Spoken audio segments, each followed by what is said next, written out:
Graça e paz, abençoados. Mais uma vez estamos aqui com vocês. O irmão Paulo esteve um pouco resfriado, com a garganta inflamada, mas estou retornando. A minha garganta ainda não está perfeitamente bem, mas estou retornando em nome de Jesus, com a gravação para vocês. Então vamos prosseguir no nosso ensino, que é os milagres versus os falsos profetas. Vamos agora para a parte 5, os milagres versus os falsos profetas. Então, abençoados, como falei aqui na parte 4, existe irmãos ensinadores em graça que lutam e relutam para tentar negligenciar, tirar, exaurir os milagres de Deus, as curas, as libertações, o falar em língua dos anjos. Tudo isso nós, o canal Luzes da Graça, defendemos, porque cremos no poder de Deus. Se bem que outrora lá atrás nós fomos contra, sim, fomos contra. E o irmão Paulo está aqui para admitir os pontos falhos. Por quê? Porque olhando para o olhar, com o olhar deles, sobre o prisma que eles apresentam em graça, então você começa seguindo essa linha de raciocínio equivocado, você vai errando também. Mas nós já deixamos esse caminho errado de ensinar em graça sobre a visão desses irmãos.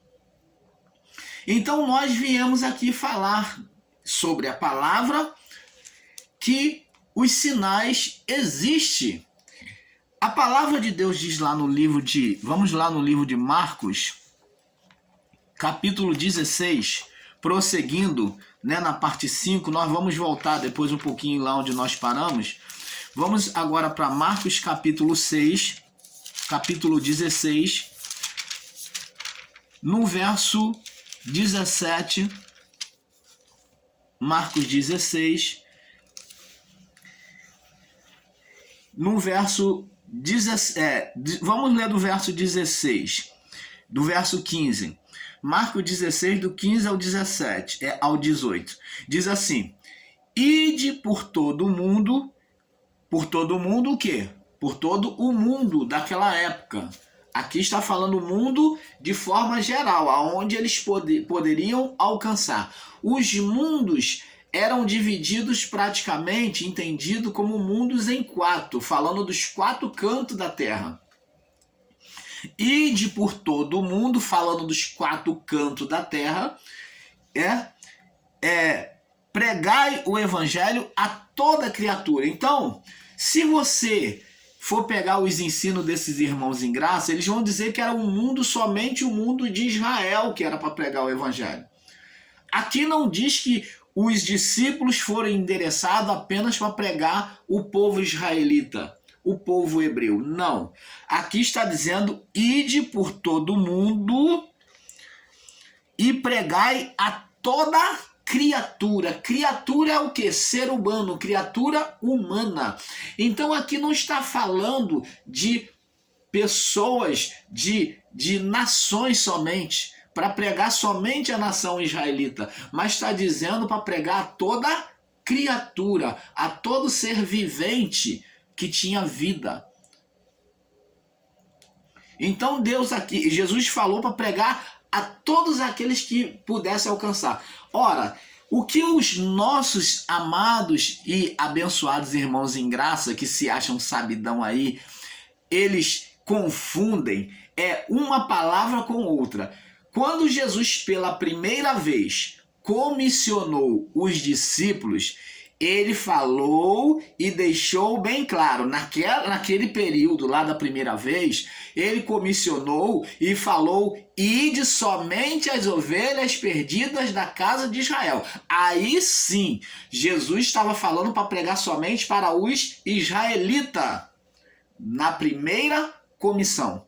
Agora, quando Jesus já vai se despedir, já vai voltar para o Pai, que ele ressuscitou, e ele concede poder aos discípulos, e ele vai voltar para o Pai, então agora ele vem falar, ide por todo o mundo. Opa, agora já não é para pregar somente para os israelitas, mas para pregar ao mundo, a toda criatura.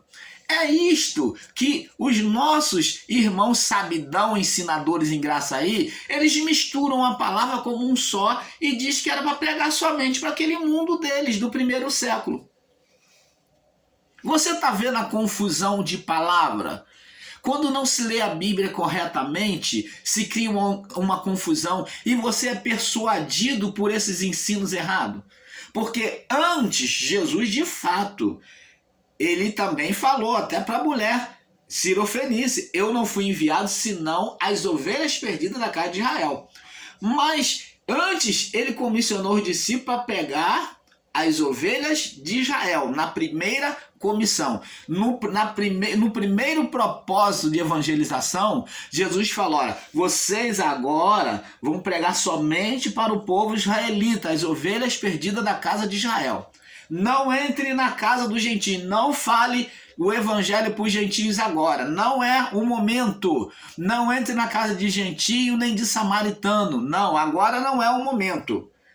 Entre somente na casa das ovelhas perdidas de Israel. Ali, Jesus estava endereçando eles a pregar somente, primeiramente, aos israelitas. Não era para pregar para os gentios e nem samaritanos. Você está entendendo, amado? Mas agora, depois de ressurreto, agora, antes de voltar para o Pai, ele concede de novo o poder aos discípulos. Agora, ele vem conceder as ordens finais e poder aos discípulos para prosseguir no evangelho pregado por ele. Agora ele vem dizer, olha, ide agora por todo mundo, prega para todo mundo, os 4 cantos da terra. Agora o evangelho pode ser pregado para todo mundo. Você está entendendo agora como o entendimento agora bate? Então agora vocês podem pregar para todo mundo e pregai o evangelho a toda criatura. Por isso que ele diz: ide por todo mundo e pregai o evangelho a toda criatura. Marcos 16:15. E ele disse: agora a condição agora vai ser essa, ó. Ele diz no verso 16: quem crer, olha, tinha que haver fé. Quem crer e for batizado, quem crer e se deixar ser marcado, circuncidado espiritualmente por meio das águas, quem crê e se deixar ser circuncidado por meio das águas, que era a representação da palavra, de aceitação à palavra do Pai, tinha também uma representação em Deus como uma criação de um novo mundo, de uma nova vida, como lá no período noélico, e que Noé saiu, foi tirado das águas, e agora Deus vem fazer uma nova criação por meio da família de Noé. Tanto que o batismo está ali associado à figura noélica. Jesus, quando ele se batiza, assim como Noé ouviu a voz de Deus e saiu da arca, viu que estava seco, e Deus veio por meio da família noélica criar um novo mundo, ali estaria nascendo um novo mundo comparado ao que foi perdido sobre as águas. Então eles foram tirados das águas, agora como salvos agora para um novo mundo. Agora em Cristo também, Cristo ao sair das águas, ouve a voz de Deus que fala: este é o meu filho amado, em quem me comprazo. E a pomba, da mesma forma que era a representação lá noélica, que Noé fez, também vem sobre Jesus. A pomba em forma corpórea, o Espírito Santo em forma corpórea de uma pomba, o Espírito Santo em forma corpórea de uma pomba vem sobre Jesus, demonstrando que por meio dele estava nascendo e sendo realizado, trazido um novo ministério, um novo mundo. Então todos aqueles que viessem a participar do novo mundo ou do reino de Deus teria que ter essa marca, que era do batismo. Quando se fazia confissão do nome de Jesus, do evangelho por ele pregado, tinha que fazer a confissão do batismo em nome de Jesus. Você está entendendo, amado? Então a água se tornou a marca, a circuncisão espiritual, né? A circuncisão espiritual. Deus fez uma circuncisão por meio de Abraão para o povo israelita. Depois de uma circuncisão penial, que servia para abençoar a família e tudo que era propriedade daqueles que eram homens de Deus, então a mulher estaria envolvida, porque o filho homem dela era circuncidado, então envolvia toda a família. Depois Deus fez por meio do sangue, e agora por meio das águas. Então foi por meio da circuncisão na carne, né? Por meio da circuncisão na carne, que foi a penial, por meio da circuncisão pelo sangue, que foi derramamento do sangue animal, que servia para aspergir o pecado da família, né? Que foi a celebração da Páscoa. E agora veio a circuncisão no período de Cristo, veio por meio de João Batista, veio a circuncisão por meio das águas. Então, agora, essa circuncisão seria agora, a partir de João Batista, seria uma circuncisão por dentro, que não mais estaria preso à água, porque uma vez que o sangue já foi derramado, uma vez que o animal já foi sacrificado, né? O sangue já foi derramado, já houve o quê? O corte no corpo, o corpo foi sacrificado, o sangue foi derramado, a água, que era a representação do Espírito, já o Espírito já tinha chegado sobre a vida das pessoas, então não mais teria necessidade não tem mais necessidade de batismo nas águas. Não tem mais necessidade de batismo nas águas. Agora, o sangue derramado já faz o ministério do Espírito. Ele fixou sobre o mundo o ministério do Espírito. Todos aqueles que creem em Jesus e confessam a Jesus e se colocam sobre a obediência à palavra, que está obedecendo o Espírito, eles são batizados no Espírito Santo. Eles são redimidos. Quem crer e for batizado será salvo. Era a condição de salvação. Confissão e se deixar ser batizado nas águas. Mas quem não crer será condenado. Então Deus nunca escolheu ninguém. Escolhia Maria e João não. Não. Aqui era condicional. Vê aqui que Deus nunca fez eleito e não eleito. Deus nunca fez. Esse ensino é maligno, irmãos. Esse ensino é maligno. Essa eleição houve em Deus, determinando os que aceitariam ou não. Mas os eleitos eram aqueles que se submetiam à palavra. A forma de dizer eleitos e não eleitos é uma forma generalizada para aqueles que iriam aceitar. Mas Deus mesmo nunca, ele deixou à disposição das pessoas de ouvirem, aceitar ou não. Por isso que a palavra está bem clara. Quem crer e for batizado, então era condicional de crer e sobre aquela confissão de crer, se deixar ser levado ao batismo, tanto que Paulo batizou família, 2 famílias, os discípulos todos batizados e apóstolos, todos batizaram em nome de Jesus. Não vem de conversa fiada você, ensinador ingrato, dizer que Paulo não batizou, porque Paulo batizou. E ele diz que batizou duas famílias, eu acho.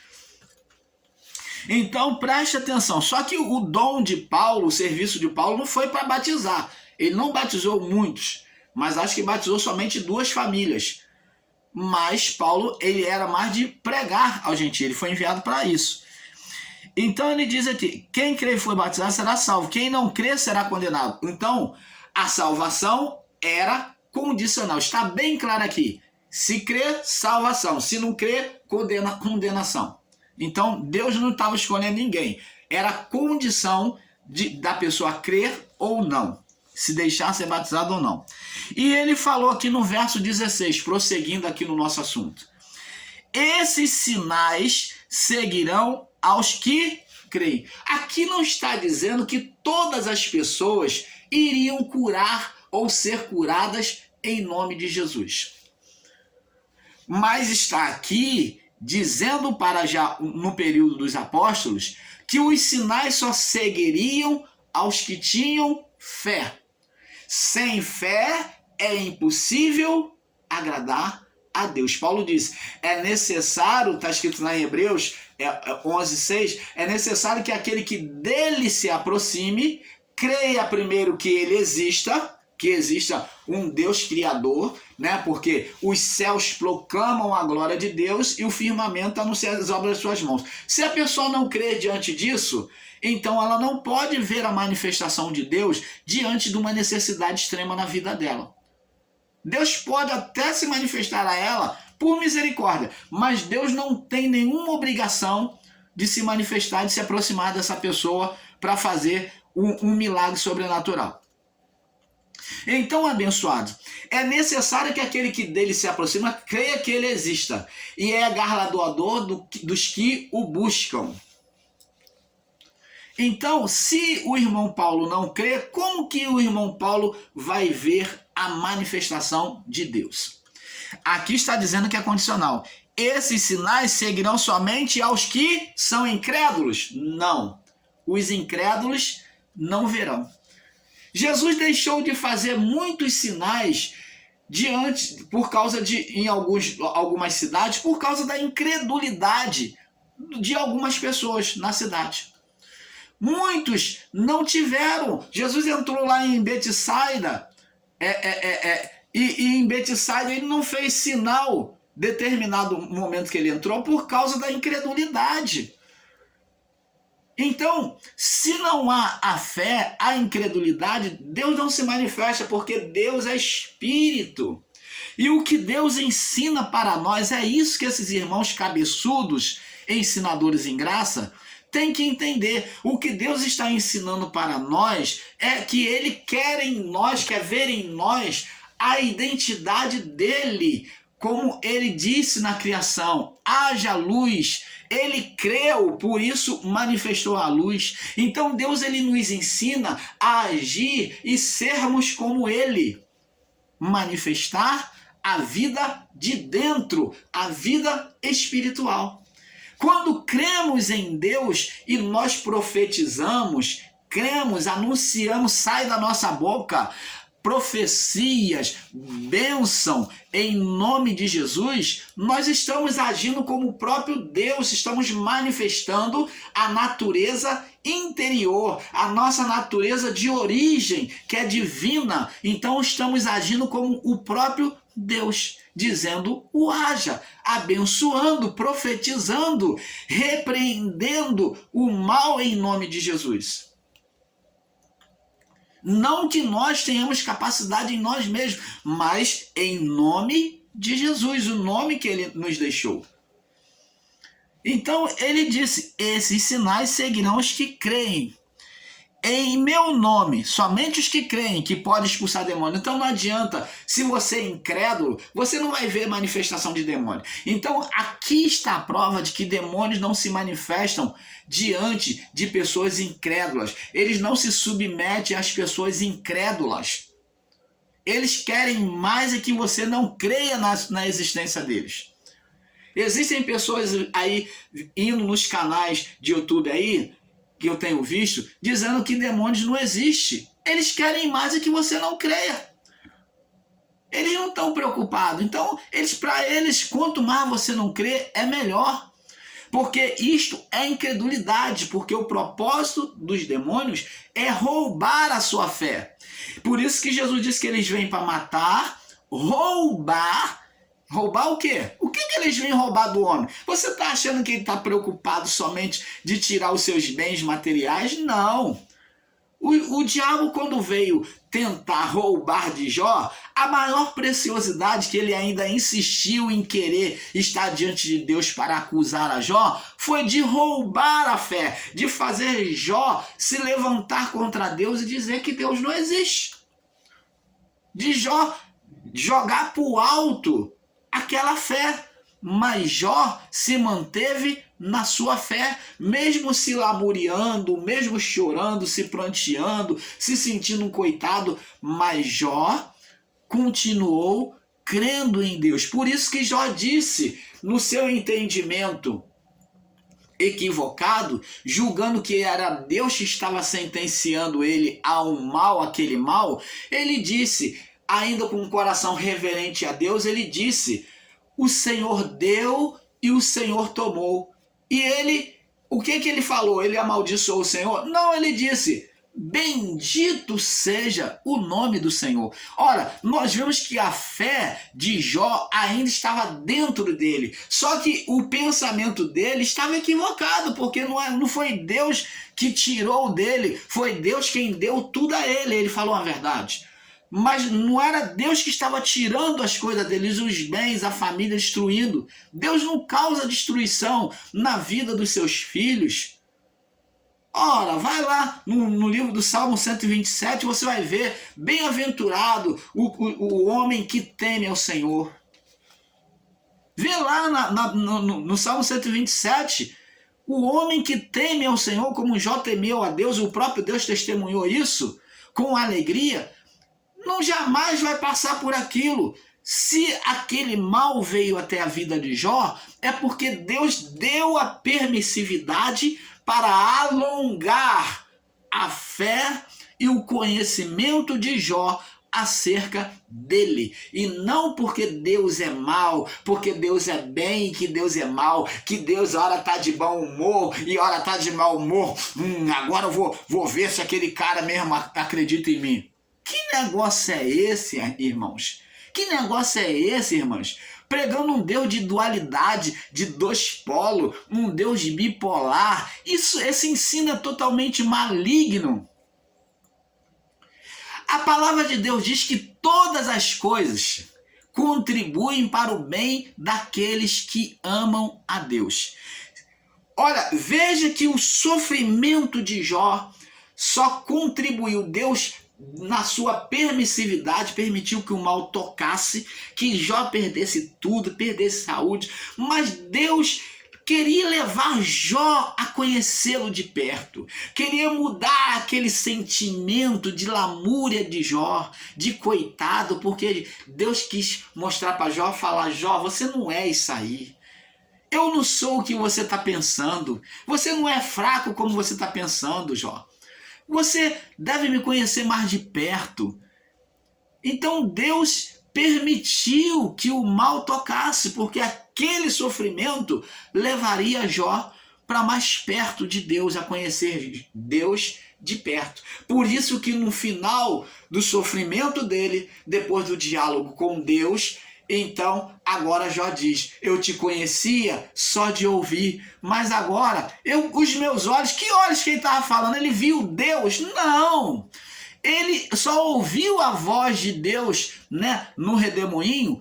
Ele só ouviu aquela voz, mas ele diz que os olhos dele viu. Esse olhar que ele está dizendo é um olhar de dentro, um olhar do espírito, olhar espiritual. Ele está dizendo: agora os meus olhos espirituais, quer dizer, eu agora compreendo, eu enxergo, como Paulo teve revelação espiritual, como Pedro enxergou a Jesus de forma espiritual, dizendo: tu és o Cristo, o Filho do Deus vivo. E Jesus falou para Pedro: não foi carne nem sangue que te fez ver, que te fez enxergar quem eu sou, mas foi o Espírito de Deus. Você está entendendo, amado? Então, Jó precisava enxergar de forma espiritual. Jó estava no literalismo de servir a Deus. Ele estava servindo a Deus de forma literal, igual esses irmãos em graça estão ensinando aí. Estão servindo a Deus de forma literal. Então, falam de Deus, têm conhecimento, algum conhecimento da palavra, mas não conhecem a Deus por experiência, por intimidade, de forma espiritual. Só conhecem a letra, estão como Nicodemos, como Jó antes da restauração na sua vida. Até estão falando de Deus, como Nicodemos, que era ensinador da lei. Estão falando de Deus, mas conhecem só letra, não tem intimidade. E o que o irmão Paulo, através do canal Luz da Graça, está aqui ensinando para você é espírito da palavra, é vida com Deus. Somente os que são espirituais é que vão compreender isso, que tem que haver sinal sim na sua vida de Deus, tem que haver manifestação de cura, de libertação. Você deve falar em línguas sim. Os sinais têm que te seguir. Porque ele diz aqui, estes sinais vão seguir. Jesus não está falando, ó, busca esse sinal, busca curar, busca libertar. Ele não está mandando você buscar, mas ele está falando que o sinal vai seguir, vir atrás. Seguir é vir atrás, acompanhar. Aonde você for, Deus vai te usar. Aonde você for, Deus vai curar por meio de você, vai libertar por meio de você, vai expulsar demônios por meio de você, vai profetizar por meio de você. Mas somente por meio daqueles que creem. Os que são céticos, os que são ateístas, não podem de jeito nenhum ver essas manifestações, porque não podem tocar o espiritual. Você está entendendo, amado? Vamos colocar um outro exemplo aqui. A mulher que tinha um fluxo de sangue. Durante 12 anos da sua vida, ela tinha aquela hemorragia, que é o fluxo da mulher. E pelo sentido da lei, que estava ainda vivendo o período da lei no primeiro século, ela era considerada imunda diante da sociedade. Ela tinha que manter afastada naquele fluxo sanguíneo, segundo a lei mosaica. Ela não podia tocar em ninguém, tudo que ela tocasse seria imundo. Ela não podia nem estar no meio daquela multidão. Ela já havia gastado o seu dinheiro, todos os seus haveres. Nós vemos aqui que ela tinha posse financeira. Diz que ela gastou todos os seus bens com os melhores médicos daquela época, sem haver conquistado a cura. Mas agora, no seu coração, quando ela ouve falar de Jesus, ela vai atrás de Jesus, ela se atreve a se colocar, sair, estar no meio da multidão. Olha o perigo que essa mulher estava enfrentando de ser apedrejada para ser afastada do povo. Ela não podia estar ali. Ela era como uma mulher leprosa no meio da multidão, que também não podia conviver. Ela estava amaldiçoando, ela estava contaminando as pessoas pelo sentido da lei. Então ela estava ali e ela propôs no seu coração. Veio de mansamente até a multidão. Como ela veio ainda em pé, se conseguiu estar em pé, não sei. Se veio se arrastando, não sei. Porque uma pessoa que perde muito fluxo de sangue, ela perde força, ela desmaia, ela se arrasta, ela não tem força de ficar em pé. Mas só sei te dizer que demonstra que, a princípio, ela não teve força para ficar em pé. Então ela disse que, no estado que ela disse do seu coração, ela disse, se eu tão somente tocar nas vestes de Jesus, eu serei curada. Ora, amados, pergunto a você, preste atenção, você que é literal, você que se acha sabidão, entendido nos assuntos da graça, explica para nós da onde de qual livro que ela tirou, de que ela tinha que tocar na veste de Jesus para ser curada. Aonde está escrito, meu amado? Aonde? Aonde está escrito isso? Vou dizer para você. Ela talvez tenha pensado assim, olha, vou conjecturar aqui, que é a conjectura mais perto que você pode fazer. Olhando para Elias, para Eliseu, que pegava as suas vestes, lançava sobre o mar e o mar se abria. Pegava o seu cajado e lançava sobre o mar e o mar se abria. Então, ela talvez olhando para Elias e Eliseu, tomando a fé sobre Elias e Eliseu, ela conjecturou no seu coração, criou uma forma no seu coração, ela creu, dizendo: se tão somente eu tocar nas vestes, eu serei curada. Preste atenção, enquanto o povo todo queria a atenção de Jesus se achegar para pedir para ser curado, tocar em Jesus, porque muitos eram tocados por ele e eram curados, enquanto o povo estava ali oprimindo Jesus, tentando tocar nele, ela criou no coração dela mesmo uma maneira de ser curada, que não fora criada nem por Jesus, nem por ninguém. Então ela tocou. Quando ela tocou, Jesus disse: quem me tocou? Ora, os discípulos falaram: não. Jesus, pela segunda vez, disse: quem me tocou? E Jesus, os discípulos falaram: a multidão te aperta, te oprime, te empurra para um lado, para o outro, o senhor vem dizer quem me tocou. Agora todo mundo te tocou, Jesus. Não, mas ele falou: não, alguém me tocou. Olha que ele disse que não, agora alguém me tocou. Só teve uma vez agora que eu senti alguém me tocar. A multidão apertando e oprimindo, mas ele disse que somente naquele momento sentiu alguém tocar nele. Porque a fé, vou mostrar sobre a palavra agora. Jesus disse: porque alguém me tocou, senti que alguém me tocou. Porque senti que de mim saiu virtude. Opa! Está dizendo que foi tirado a virtude, foi atraído para aquele alguém que havia tocado. Quer dizer, que Jesus, como um ponto de milagre, o milagre foi extraído dele. Eu senti que de mim saiu virtude, foi tirado virtude por meio da fé. Oh, que maravilha! Entender isto é entender o reino de Deus manifesto sobre a nossa vida, é entender o reino espiritual. Se você não pode entender isso, você não entendeu nada. Você pode ensinar o que você quiser, mas se você não entender isso, você não entendeu a manifestação do reino de Deus na sua vida, meu irmão, minha irmã. Essa mulher conseguiu extrair virtude por meio da fé. Então demonstra que a fé, como Jesus disse, desde agora é chegado o reino, desde de João até agora, o reino de Deus